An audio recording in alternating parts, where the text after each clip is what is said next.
हाय everyone. While filling CUET form एक important step आता है जिसमें हमें सब्जेक्ट सिलेक्शन करना होता है।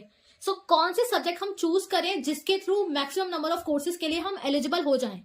ये कुछ स्टेप्स हैं जो आपको सब्जेक्ट सिलेक्शन में हेल्पफुल रहेंगे। Maximum 5 subjects we can choose.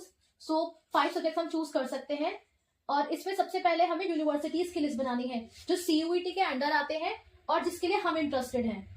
उसके बाद उन यूनिवर्सिटीज में हमें कोर्सेज कौन कौन से अप्लाई करने हैं उनको शॉर्टलिस्ट करना है। तो एक बार कोर्सेज को शॉर्टलिस्ट करना है, फिर हमें फॉर एग्जांपल कोई स्टूडेंट है सीयूईटी में अप्लाई कर रहा है और उसको दिल्ली यूनिवर्सिटी में अप्लाई करना है, इसके अलावा एक अम्बेडकर यूनिवर्सिटी में भी अप्लाई करना है।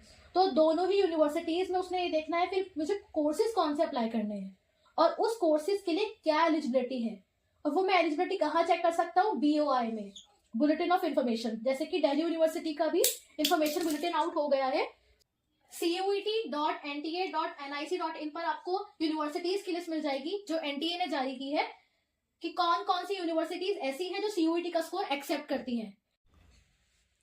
एंड admission.UOD.AC.in पर आपको दिल्ली यूनिवर्सिटी का इंफॉर्मेशन बुलेटिन मिल जाएगा जिसके थ्रू आप पता कर सकते हैं कि दिल्ली यूनिवर्सिटी कौन कौन से कोर्स ऑफर करती है और उन कोर्सेज के लिए क्या क्या सब्जेक्ट रिक्वायर्ड है, क्या क्या एलिजिबिलिटी है।